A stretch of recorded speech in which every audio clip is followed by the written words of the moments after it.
Ooh.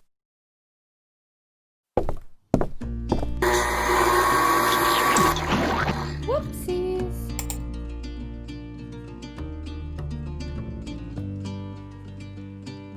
Okay, first, as with most recipes that I do, we're going to do some prep work.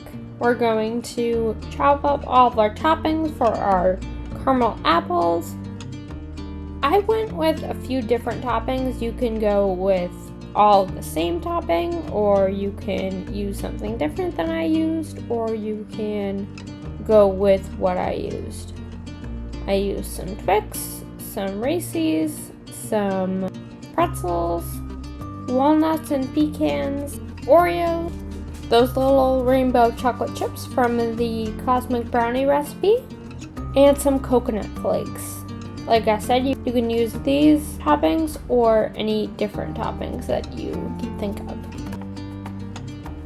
What you want to do before you cut your apples is wash them real good with some water and rub them with a paper towel. The reason for this is that store-bought apples come with a little bit of a waxy coating on the outside that can prevent your caramel from sticking. So you want to just be really careful and rub that off. So now just cut your apples and place them into a bowl, and just fill the bowl with some water and 2 tablespoons of lemon juice to keep them from going brown. You just want to make sure that the water is not hot or cold, just kind of room temperature. There's a lot of debate on whether you can get the caramel to stick better onto a room temperature apple as opposed to a chilled apple. Which one works better? A lot of people say chilled. I tried both ways and I had a little bit better luck with the room temperature apples, so that's why I do it this way.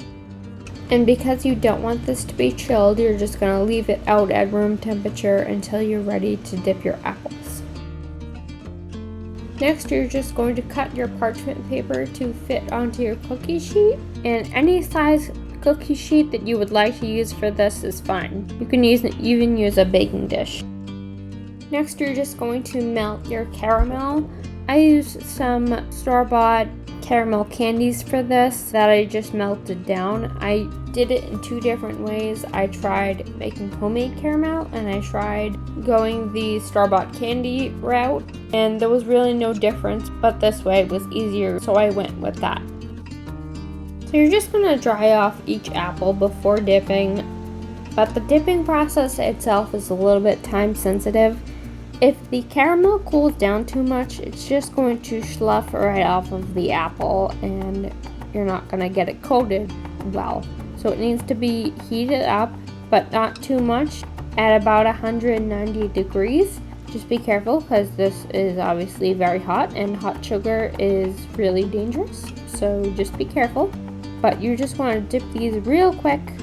Ideally, what you would want to do is do this with a partner, so you can dip the apple, hand it off to your partner will roll it around in the topping and put it on the tray. But if you're doing this alone, what you can do is just be real quick with the dipping so that your caramel is still hot, and then it will be sticky enough for the toppings to go on there. If it's not, just heat it back up to temperature, and you can also spoon some of the hot caramel on there and dip it in your toppings, or you can just sprinkle them on like I'm doing here.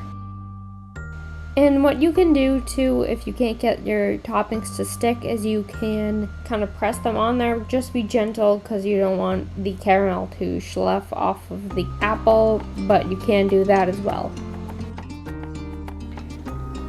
So I did drizzle some chocolate over these guys, and I forgot to show you, but this is the finished product. So if you guys enjoyed this video, don't forget to leave a like down below, and while you're down there, don't forget to leave me a comment for anything you would like to see next, and subscribe to the channel if you would like to make more messes with me, and I'll see you guys next time. Bye!